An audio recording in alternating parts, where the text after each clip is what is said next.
Three Men in a Boat. Chapter 1. Health Problems. There were four of us: George, William Samuel Harris, myself, my friends call me Jay, and Montmorency. We were sitting in my room and were smoking and talking about our bad health. We were all feeling very ill, and we were unhappy about it. Harris said he felt dizzy sometimes. George felt dizzy, too. My big problem was my liver. I knew I had a bad liver. I had read about all the symptoms of liver disease in a book. I had every symptom that was written. Every time I read about an illness, I realized that I have it. One day, I had a little health problem. I went to the British Museum library to read about it. After some time, I began reading about another illness. I don't remember the name now, but it was something terrible. I knew I had that terrible illness, too. I began reading the book from the letter A to the letter Z. I had the symptoms of all the diseases in the book, except for one. I didn't have housemaid's knee. This made me a bit unhappy. Why didn't I have housemaid's knee, too? With all the diseases I had, I knew my life was short. I tried to examine myself. I tried to feel my heart. I tried to look at my tongue. When I had walked into the library, I had been a happy, healthy man. When I left it, I was a very ill man. I went to see my doctor. He is an old friend. Whenever I think I am ill, he examines me and says I am fine. A doctor really must have practice. This time, I thought, he will get more practice with me than with 1,000 normal patients. After all, normal patients have only one or two diseases each. Well, what's wrong with you? He asked. I said, if I tell you what is wrong with me, you will die before I finish. Life is too short. I'll tell you what is not wrong with me. I don't have housemaid's knee. But I have everything else. I told him about what I had read at the library.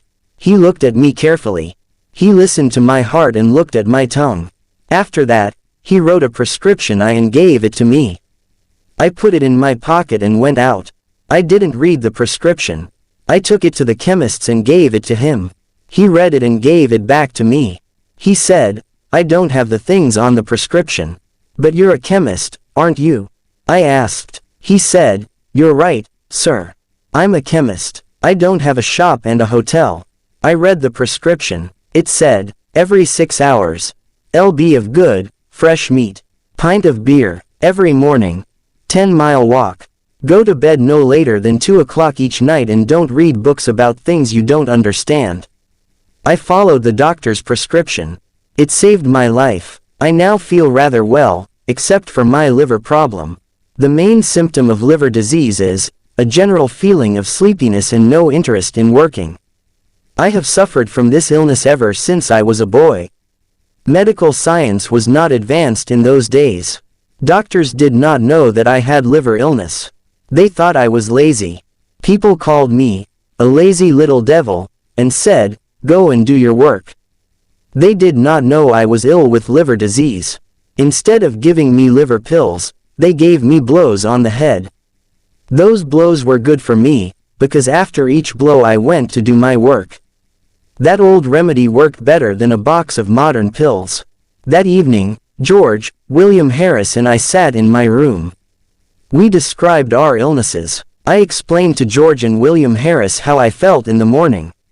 William Harris told us how he felt when he went to bed. Then George stood up and told us how he felt at night. George always thinks he is ill, but there is really nothing wrong with him. At that moment, Mrs. Poppets, the housekeeper, I served our dinner. We were not hungry. We ate some meat, onions and cake. We had no interest in food. We began talking about our illnesses again. We all knew that our illnesses were caused by too much work. We need a rest, said Harris. A rest and a change, George added. Our minds are tired from too much work. We must rest our minds. Let's go to the countryside. I said, we'll find a nice, quiet place, with no people. Harris said, oh, how boring. In the country everyone goes to bed at 8 o'clock. You can't even find a newspaper. If you want a rest and a change, then the best place is the sea. What a terrible idea, I said. A sea trip gives you seasickness. Who wants a whole week of seasickness? You leave on Monday and you're feeling well. On Tuesday you feel worse. Then on Wednesday you're really sick. On Thursday and Friday you're almost dead. On Saturday you can finally drink a few teaspoons of tea. On Sunday you can walk again and eat some food. Then on Monday you're happy, because it's time to get off the boat. So George said, let's go up the river. We'll have fresh air and quiet on the river. The hard work on the boat will make us hungry, so we'll enjoy our food. We'll be so tired at the end of the day, that we'll sleep well. Harris said, you don't have any trouble sleeping, George. There are only 24 hours in the day, and you sleep most of that time. If you sleep any more, you're dead. However, I like your idea of a holiday on the River Thames. I liked it too. George was surprised that we both liked his idea. The only one who didn't like the idea was Montmorency, my fox terrier. He looked at us with his big eyes. You like the idea, but I don't, his face said. On the river there's nothing for me to do. I don't like looking at the trees.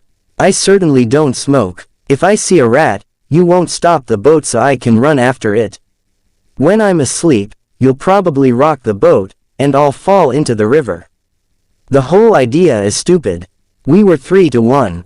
So we decided to go on the river trip. Chapter 2. Planning the trip. We looked at the maps and we discussed plans. We decided to start from Kingston the following Saturday.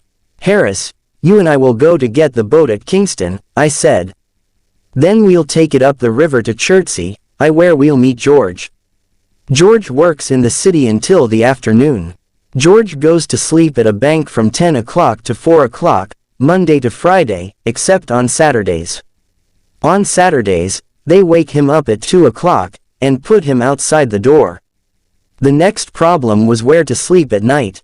George and I didn't want to sleep at inns. We wanted to camp out in the middle of nature. How beautiful, we said, sleeping in the country, under the stars, by the river. I can imagine it all. I said, there is a golden sunset. The river is moving along quietly. The forest is full of trees and birds. The grass around us is green, and little flowers grow here and there. Soon it is dark. We row our boat into a quiet corner on the river. We put up our tent and cook a simple, healthy meal. We all sit around a warm fire and eat our meal.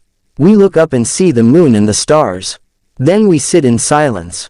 How wonderful this is. We go to bed, and then we dream under the stars. We dream that the world is young again. As we all sat there dreaming, Harris said, what happens if it rains? There is nothing poetic about Harris. He is not romantic at all. If Harris ever has tears in his eyes, he is eating raw onions. If you stand by the sea with Harris and say, listen to the sounds of the sea. Can you hear spirits singing sad songs, the songs of those who died in these waters? He will take you by the arm and say, I understand, my friend. You're not feeling well. Now, come with me. I know a place around the corner here, where you can get some good whiskey. You'll feel better soon. Harris always knows where you can find a good whiskey. Harris was right about camping out when it rains. It's not nice at all. Just imagine. It is evening. You are all wet. There is water in the boat and all your things are wet. You find a place on the river bank. You get out of the boat and pull out the tent. Now two of you try to put it up. The tent is wet and very heavy. It is raining hard. The wind is blowing. The wet tent flies about. It falls on your head and makes you angry. It is difficult to put up a tent in good weather. It is impossible to do so in wet weather. The other man is of no help at all. He is a complete fool. The wind continues to blow and the rain continues to fall. You look at the other man and say, what are you doing with your side of the tent? What are you doing? He answers, don't pull on your side. You shout, I didn't pull. You pulled. He shouts, you're doing everything wrong. You shout, what? He shouts, I can't hear you. You don't know how to put up a tent. We'll never put up this tent, you say. At this point, the third man has pulled the boat out of the water. He is completely wet. He wants to know why the tent isn't up yet. Everyone is wet and angry. Harris was right. Camping out in rainy weather is not a good idea. We decided to camp out in good weather and sleep at an inn or a hotel in bad weather. Montmorency agreed with this decision. He likes inns and hotels. Montmorency doesn't like the quiet life. He prefers noise and confusion. He looks like a good, well-behaved dog. But he's not. When you look at Montmorency, you see an angel from paradise, in the form of a small fox terrier. You think he is a sweet, gentle little dog. When old ladies and gentlemen look at him, tears come to their eyes. When he killed 12 chickens, and I paid for them, I changed my opinion of Montmorency. In 1 year, he had 114 street fights with other dogs. An angry woman brought me her dead cat and called me a murderer. Montmorency loves to join the worst dogs. He then takes them around town to fight other dogs. This is his idea of a happy life. Chapter 3. Packing. The following evening we met again to discuss our plans. Harris said, "Now, we must decide what to take with us. You get a piece of paper, Jay, and you get a pencil, George. I'll write the list." Harris is always like this. He tells everyone what to do, and he does nothing. My old Uncle Podger was just like Harris. When Uncle Podger did a job, everybody in the house helped. One day, Uncle Podger bought a picture. Aunt Podger asked, "Where can we put this picture?" "Leave it to me. Don't worry about it, I'll do it all," Uncle Podger said. He sent one of the girls to buy the nails. Then he sent one of the boys to tell her the size of the nails. He sent Bill to get the hammer, and he sent Tom to get the ruler. "Now get me a kitchen chair, Jim. I need 2 people to hold the chair. Maria, come here and hold the light. Tom, come here and give me the nail." He finally had the nail in his hand, but it fell on the floor. Everyone looked everywhere for the nail. When someone finally found it, Uncle Podger lost the hammer. "Where's the hammer? Where did I put the hammer? Help me find the hammer." When we found the hammer, he lost the place on the wall to put the picture.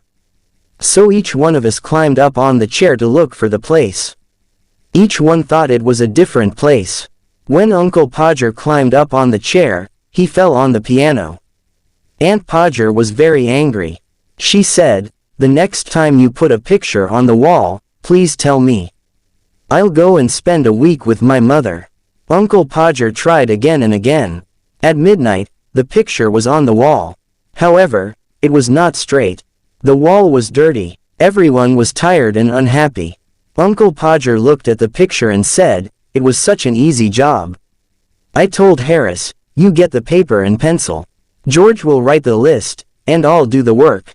The first list was too long.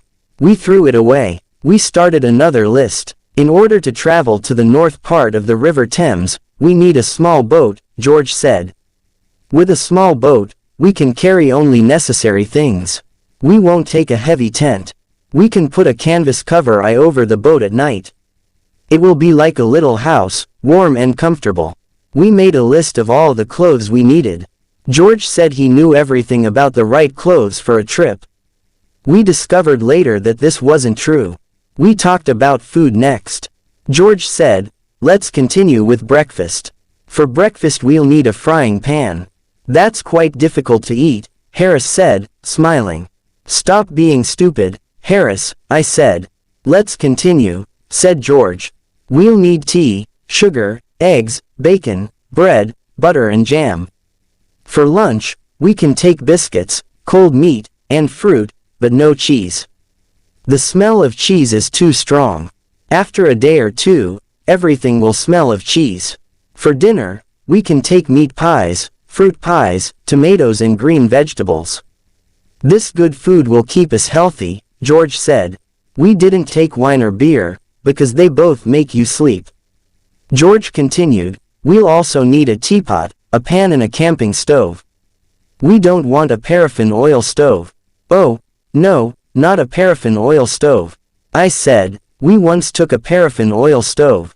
It was horrible. The smell of paraffin oil was everywhere. The river smelled of paraffin. The wind smelled of paraffin. Even the sunset smelled of paraffin. When we visited the town of Marlow, it smelled of paraffin, too. Even the church of Marlow smelled of paraffin. The countryside for miles around smelled of paraffin. We decided never to take a paraffin oil stove again. The next day we bought everything we needed. We met in the evening to pack our suitcases. We got a large suitcase for the clothes, and 2 large hampers for the food and utensils. I am very good at packing. Packing is one of those things that I do best. I'll organize the packing, I said to George and Harris. They agreed. George sat in the armchair and Harris put his feet up on the table. This was not what I had intended. I wanted to organize the packing, not do it. I wanted George and Harris to do all the work. However, I didn't say anything. I started packing the clothes. It took a long time, but I finally finished. I sat on the big suitcase to close it. George and Harris watched me. "Aren't you putting the boots in?" asked Harris. "I had forgotten them. Why didn't you tell me before?" I said. Harris said nothing. George laughed. I was furious. I opened the suitcase again, and packed the boots. Then an awful idea came to me. Did I pack my toothbrush? I started looking for it. I took everything out of the suitcase. I found George's toothbrush. I found Harris' toothbrush, but I didn't find mine. In the end, I found it inside a boot. I packed everything again. When I finished, George asked me, "Is the soap in the suitcase?" "I don't care about the soap," I answered. I sat on the big suitcase again to close it. Then I remembered that my cigarettes were in the suitcase. I opened it again and finally closed it at 10:50 p.m. There were still the 2 hampers to pack. Harris and George decided to pack them. I sat down to watch. Chapter 4. Ready for the trip. There were dishes, cups, bottles, pans, tomatoes, cakes and many other things to pack in the hampers. As soon as George and Harris started packing, they broke a cup. And this was just the beginning. George is the worst packer in the world. When George dies, Harris will be the worst packer in the world. They walked on things and broke them. Harris put a big jar of jam on top of a tomato and crushed it. George stepped on a big packet of butter, and Harris sat on it. Soon there was butter everywhere. They packed the pies in the hamper. Then they put heavy things on top of them. The pies were crushed, just like the tomato. In the middle of all of this, there was Montmorency, of course. He put his leg in the sugar, and soon there was sugar everywhere. He ran away with the teaspoons. He pretended that the lemons were rats, and killed 3 of them. This was Montmorency's idea of fun. At 1 in the morning, the packing was finished. We were ready for bed. George said, "What time shall I wake you up?" Harris said, 7 o'clock. I said, 6 o'clock. "Wake us up at 6:30, George," we said. It was Mrs. Poppets, who woke me up the next morning. "Do you know that it's nearly 9 o'clock? "What?" I shouted, as I jumped out of bed. I woke up Harris and George. We began to get ready, and we remembered that we had packed our toothbrushes. So we went to get them out of the suitcase. This was not an easy job. At last, we were ready to eat breakfast. While we ate breakfast, George read the newspaper. He told us about the people killed on the river, and about the bad weather report. George went to work, and Harris and I finished our breakfast. That morning, Montmorency invited 2 of his friends to the house. They fought most of the time. When we were finally ready, we carried our luggage to the road. We waited 20 minutes for a taxi. Taxis usually come every 3 minutes. A crowd of people was watching us. They looked at us, at Montmorency, and at Montmorency's friends. They looked at all our luggage. A big suitcase, a small bag, 2 big hampers, some pans, some umbrellas, 5 coats and raincoats. At Waterloo Station, we took the 11:05 train to Kingston. At Kingston, our boat was waiting for us below the bridge. Harris and I put our luggage in it. We got on the boat happily, but Montmorency was worried. Harris took the oars and we started our 2-week trip on the River Thames. Harris was wearing a red and orange blazer. It was a beautiful, sunny day. We were enjoying the first moments of our holiday. When we passed Hampton Court Palace, Harris asked, "Have you ever visited the maze here?" He said he had gone into the maze once to show a friend. He studied a map of the maze before going in. He knew it was very easy to get out again. Harris said to his friend, "We'll go in and walk around for 10 minutes. Then we'll come out and have lunch. It's very easy. Take the first turn to the right each time." In the maze, they met some people who had been there for 45 minutes. They wanted to get out because they were lost. Harris said, "Follow me. I'm going out in 10 minutes." The people thanked him and started following him. Other people began following Harris, too. Some of them were worried and afraid. He continued turning to the right, but he was still in the maze. Harris got lost. The people were angry with him. They all started calling for help. A young keeper heard them and came to help. But he got lost, too. Finally, the old keeper came back from lunch. He let the people out. Everyone was tired and angry. Harris said, "Let's ask George to try the maze on our return trip." "Not a bad idea," I said. When we passed Molesey Lock, we were the only boat in the big lock. Usually, the lock is a very busy place. On Sundays, there are boats everywhere. People like the river and the sun. It's such a beautiful picture. The river, the trees, the flowers and the people, in their colorful clothes. At Hampton, Harris wanted to stop the boat and have a look at the church. I don't like visiting churches, but Harris loves it. I came on the trip only because I wanted to visit Hampton Church. You know, I love churches, churchyards and tombs. The idea of not seeing Hampton Church, with Mrs. Thomas's tomb, makes me angry. "Who is Mrs. Thomas?" I asked. "I don't know, but she has a strange tomb." I said, "We must be at Shepperton at 5 o'clock to meet George." Harris said, "George, why can't George be here to do some work? Why doesn't he help us with this heavy boat? What does he do at the bank? He sits behind a piece of glass all day and does nothing." I work. Why doesn't he work? I'm going to have a drink. There are no pubs near here. The nearest pub is far away, I said. What? We'll all die of thirst. No pubs. If you're thirsty, we have water in the boat.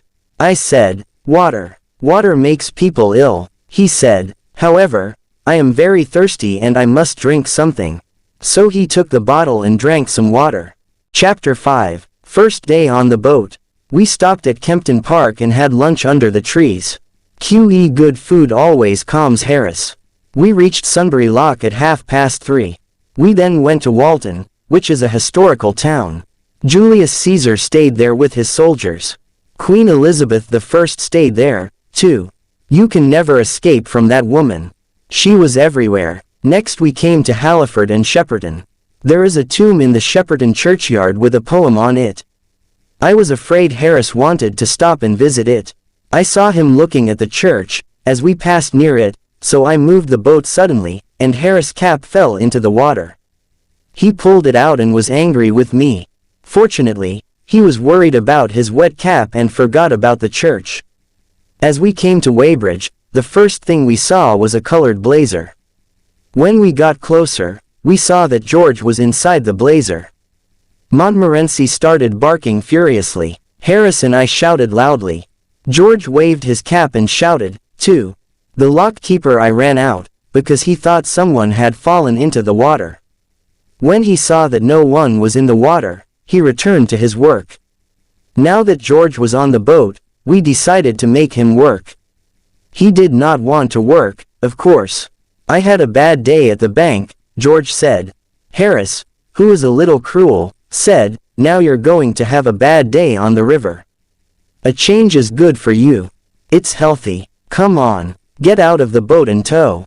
George didn't know what to say. After a moment, he said, it's better if I stay here and prepare tea. It's very difficult to prepare tea, and you look tired.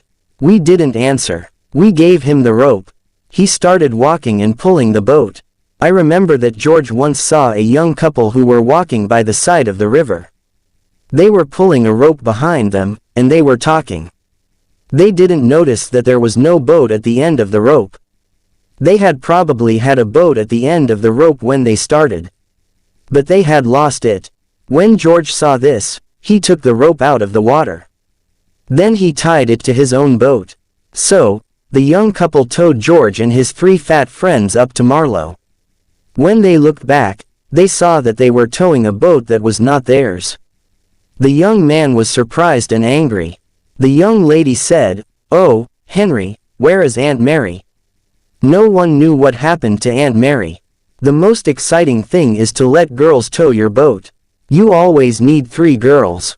2 of them hold the rope. The third one runs around and laughs all the time. When they are finally ready to pull, they start running. They pull the boat too fast, and they are soon tired. They sit down on the grass to rest and laugh. While they rest, your boat goes out into the middle of the river. "Oh, look," they say, "the boat's gone to the middle of the river." They laugh, jump up and start pulling it again.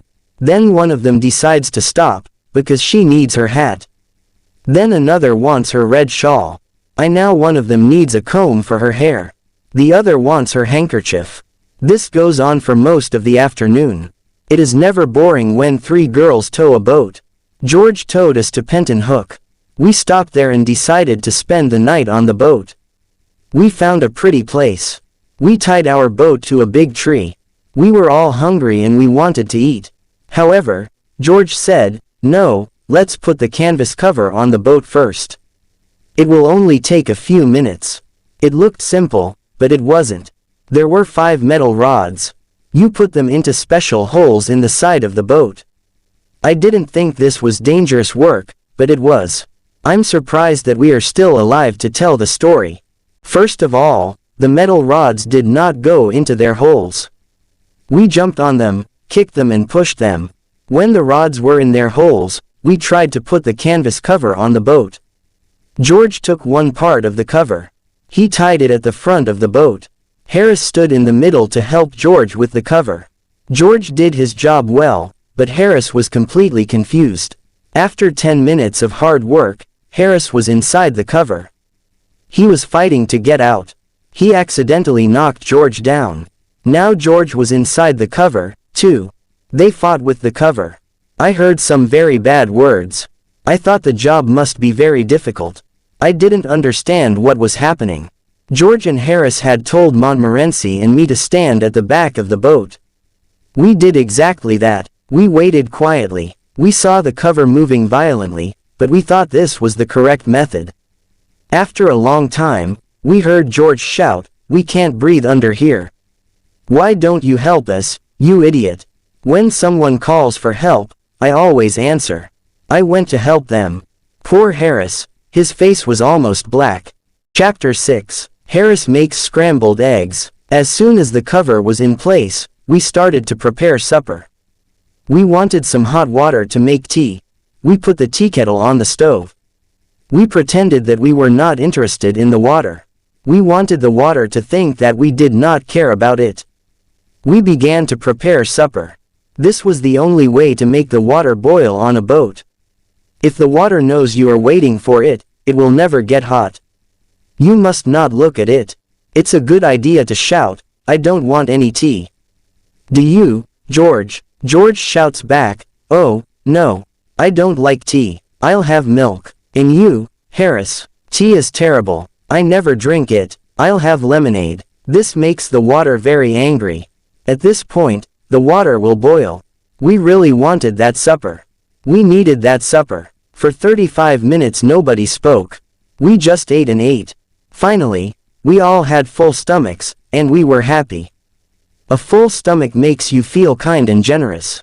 We sat and smiled at each other. We smiled at Montmorency, too. We started smoking our pipes and began to talk. We went to bed at 10 o'clock. I didn't sleep well. I wasn't comfortable in the boat. I woke up at 6 o'clock the next morning, and George did, too. There was no reason to wake up so early. We were on holiday. Why did we wake up so early? It never happens to us when we're working. We decided to wake up Harris. This was hard work. We used an oar to help us. Harris moved a bit and said, I'll be downstairs in a minute. Get my best boots ready, please. We tried again with a boat hook. Harris sat up suddenly and Montmorency fell off the bed. We pulled up the canvas cover and all four of us looked out at the river. We were very cold. We had planned to go swimming, but the water looked so cold and wet.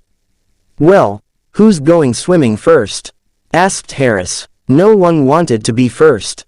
George decided to get dressed. Montmorency barked with horror at the idea. Harris went to look for his trousers. I decided to go to the river bank and throw some water on myself. I held onto the branch of a tree as I moved to the water. It was very cold and I decided not to go in. I wanted to go back to the boat. But suddenly, the branch of the tree broke. I fell into the river along with my towel. I also drank about a bottle of Thames water. Good heavens, old Jay is in the water. Harris said, "How's the water?" George asked. "It's lovely," I answered. "Why don't you come in?" Nobody wanted to try the water. When I got back to the boat, I was very cold. I wanted to put on my shirt, but it fell into the river. This made me angry. George started laughing. "I don't see anything to laugh at," I said. George laughed even more. I never saw a man laugh so much. I was cold and furious. I was trying to get my shirt out of the river. George was laughing louder and louder. "Stop laughing, you stupid idiot," I shouted. When I finally pulled the shirt out of the river, I saw that it wasn't mine, it was George's shirt. I started laughing too. I laughed so much that I dropped the shirt into the river again. "Aren't you going to get it out?"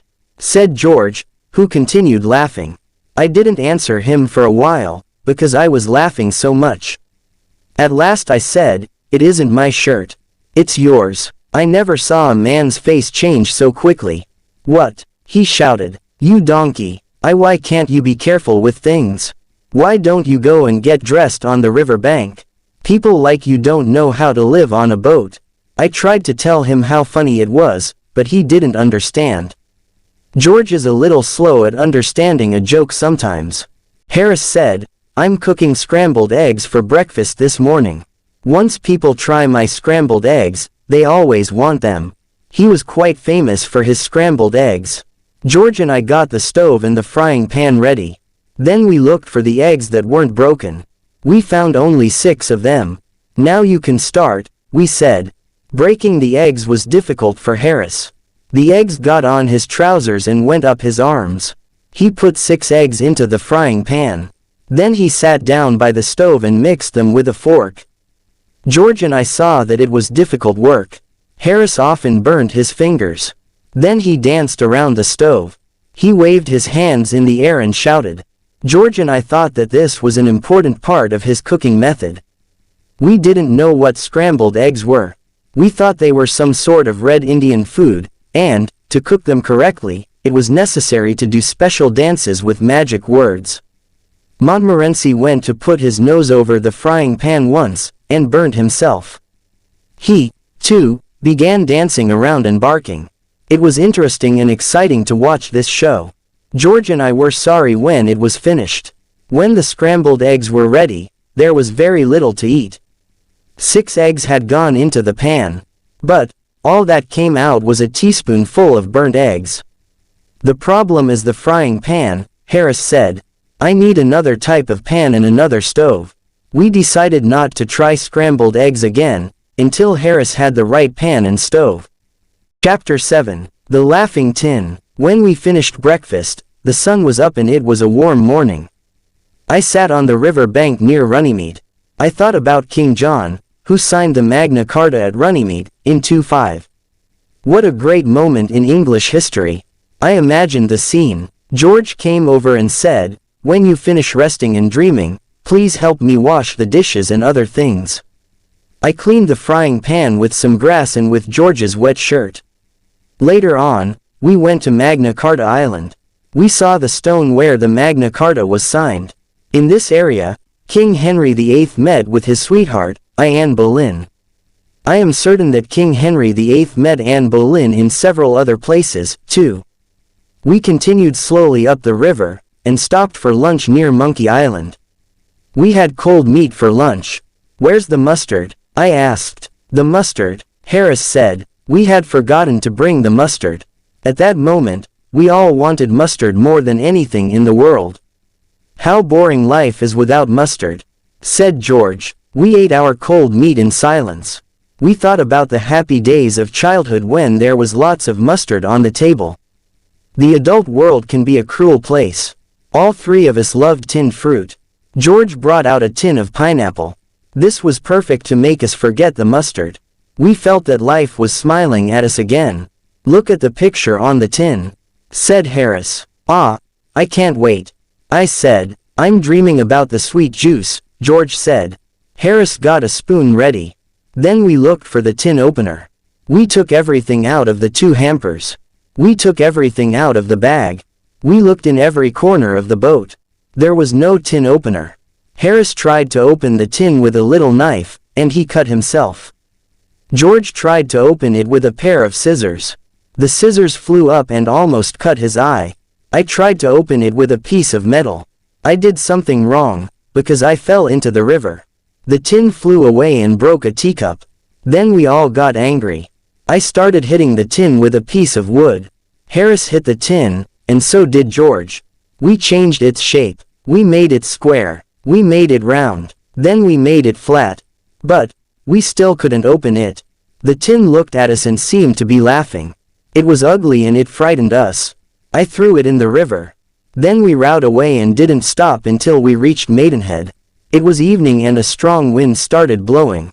The wind was behind us and we put up the sail quickly. The wind blew and the boat flew up the river. I was steering the boat, and George and Harris were enjoying the trip. Sailing is exciting. It's almost like flying. You feel that you are part of nature. We were alone and we flew along the river. Far in the distance, we saw a small fishing boat. There were 3 fishermen in it. The sun was going down, and there was a red light on the water. The river seemed magic. It was like a dream. We felt that we were sailing into a strange land. We did not sail into a strange land. We sailed straight into the fishing boat with the 3 old fishermen. At first, we didn't know what was happening. But when we heard the bad words that came from the other boat, we knew we were near people. We also knew that those people were not happy. The 3 old fishermen fell off their seats. There were fish all over them. They slowly tried to get up. As they did this, they cursed us. They didn't curse us with common curses. They used long, special curses. They also cursed our parents, families, friends, neighbors, pets and jobs. These curses were for the present and the future. Harris stood up and said, "Be thankful for a bit of excitement in your lives. Your lives must be so boring, just sitting and fishing all day. My friends and I are very unhappy to hear men of your age use such bad words." The 3 old men did not agree with Harris. "I'll steer the boat now, Jay," said George. "An intelligent man like you must do better things. Leave the steering to me, before we all drown." Chapter 8. Montmorency meets a cat. At Marlow, we left our boat by the bridge. We spent the night at the Crown Hotel. The next morning we went swimming before breakfast. On the way back, Montmorency met a cat. Montmorency and I don't agree on cats. I like cats. Montmorency doesn't. When I meet a cat, I stop and say hello. I pet it gently. The cat is happy, and I am too. When Montmorency meets a cat, the whole street knows about it. A lot of bad words fly through the air. As soon as Montmorency saw the cat, he barked with happiness. The cat was walking slowly across the street. Montmorency ran after the cat. But the cat didn't run. He didn't understand that his life was in danger. This cat was big and black. It had half a tail, half a nose and only 1 ear. It was a clever street cat. Montmorency is a courageous dog, but the cold eyes of that cat terrified him. The cat stopped in the middle of the road and looked at Montmorency. Neither spoke, but the conversation was probably like this. "Cat. Yes, you want me. Can I do anything for you?" Montmorency. "No, no thanks." Cat. "If you really want something, please tell me." Montmorency. Walking backwards. "Oh, no, not at all." Don't disturb yourself. I'm afraid I made a mistake. I thought I knew you. Sorry I disturbed you. Cat. Not at all. It's a pleasure. Are you sure you don't want anything now? Montmorency. Still walking backwards. No, thanks. Nothing at all, thanks. Very kind of you. Good morning. Cat. Good morning. The cat got up and walked away. Montmorency came back and followed us quietly. He was silent all day long. To this day, if you say the word, cats, to Montmorency, he'll stop walking. Then he'll look up at you, as if to say, please don't. After this, we did our shopping, returned to the boat and continued our trip up the river. At Hambledon Lock, we discovered that we had no water. We went to the lock keeper to ask for some. George spoke for us. With a friendly smile he asked, may we have some water, please? Certainly, said the old lock keeper. Take as much as you want, and leave the rest. Thank you very much, said George, looking around. Where is the water? It's where it always is, said the lock keeper. It's behind you. George turned around and looked. I don't see it. What? Where are your eyes? The lock keeper said. He took George's arm and turned him around. Oh, George said, but we can't drink the river. No, but you can drink some of it, said the lock keeper. I've drunk river water for the past 15 years. Well, sir, I don't think you look very healthy, after drinking all that river water. But thank you anyway, George said. We left the lock keeper's place and we found some water at another house. We towed the boat past Henley and stopped near Wargrave for lunch. We were sitting in a green field near the river. Harris was cutting a meat pie. George and I were waiting with our dishes. I need a spoon, said Harris. The hamper was behind us. George and I both turned around to get a spoon. In 5 seconds, we had the spoon. When we turned back, Harris and the meat pie were gone. Disappeared. It was a wide open field. There were no trees nearby. Harris did not fall into the river, because the river was far from us. George and I looked all around. Then we looked at each other. Has he gone up to heaven? I asked. Angels don't take meat pies to heaven, George said. You're right, I agreed. Then there has been an earthquake, George said. I'm sorry he had the meat pie with him. Sadly, we looked at the place where Harris and the meat pie were sitting. Then, with horror, we saw Harris' head, only his head. It was in the grass. His face was red and furious. George was the first to speak. Say something. Are you dead or alive? Where is your body? Oh, don't be an idiot. Harris shouted. I think you made this happen. You told me to sit there. It's your stupid joke. Here, take the pie. Harris didn't know it, but he had been sitting next to a big hole. The long grass covered it. He fell into the deep hole without knowing anything. At first, he thought that it was the end of the world. Harris still thinks that George and I planned it all. Chapter 9. Fighting Swans. After lunch, a gentle wind pushed us up the river past Wargrave and Shiplake. We got out of the boat at Sonning and walked around the village. Sonning is a lovely village. Everything is clean and beautiful. Each house is covered with roses. We decided to return to one of the Shiplake Islands to spend the night. George said, let's have a special supper tonight. Let's make an Irish stew. We can put everything into one big pan.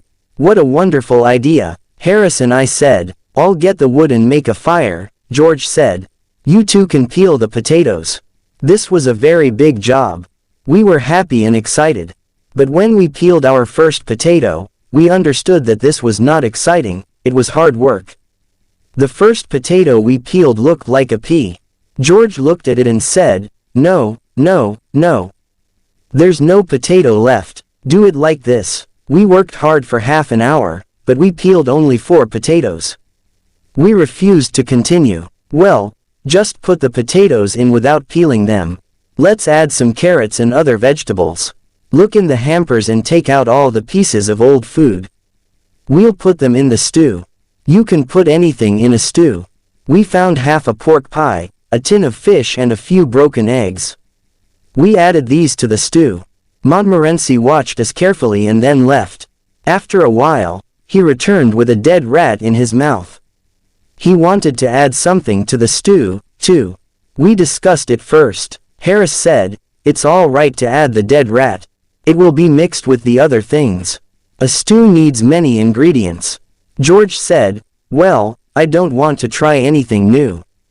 Maybe next time." "I'm sorry, Montmorency," Harris said, "if you never try anything new, you'll never discover things. It's men like you, George, who slow down the progress of our world." George didn't listen to Harris. The stew was a great success. It was delicious, excellent in every way. We all really enjoyed it. After the Irish stew, George and I decided to go to Henley for an evening walk. Harris wanted to stay on the boat and drink a whiskey. When we returned to the boat, Harris was sad and confused. "What happened to you, Harris?" "Swans," he said. "We had left the boat near a swan's nest. When George and I were in Henley, Mrs. Swan came back to the nest. She started to shout at Harris. Harris frightened her away. She went to get her husband, Mr. Swan. Harris had a terrible fight with these two swans. Harris finally won the fight. However, half an hour later, Mr. and Mrs. Swan returned with 18 other swans. There was a horrible fight. The swans attacked Harris and tried to pull him off the boat. They wanted to drown Harris in Montmorency. Harris fought with courage for 4 hours. In the end, the swans slowly swam away to die. "How many swans were there?" George asked. 32, said Harris, who was sleepy. "But you said 18 before," George said. "No, I didn't. I said 12. Do you think I can't count?" We never discovered the truth about the swans. We asked Harris about it the next morning.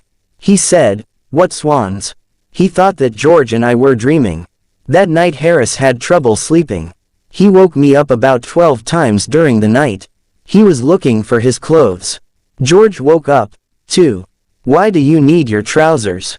It's the middle of the night," George said. Later, Harris was looking for his shoes. Then he asked for his socks and his umbrella. We woke up late the next morning. We had a small breakfast and we were ready to go. We agreed that we would row the boat, and not tow it. Harris said, "George, you and Jay can row. I'll steer." I didn't like this idea, and I said, "No, Harris. You and George row, so that I can rest. I was doing too much work on this trip. I always think that I work too much. It's not because I don't like work. I love it. I find it very interesting. I can sit and look at it for hours. You can't give me too much work. I like collecting it. My office is full of it. I'm very careful with my work, too. Some of the work in my office has been there for years. It is in perfect condition. It isn't dirty or anything.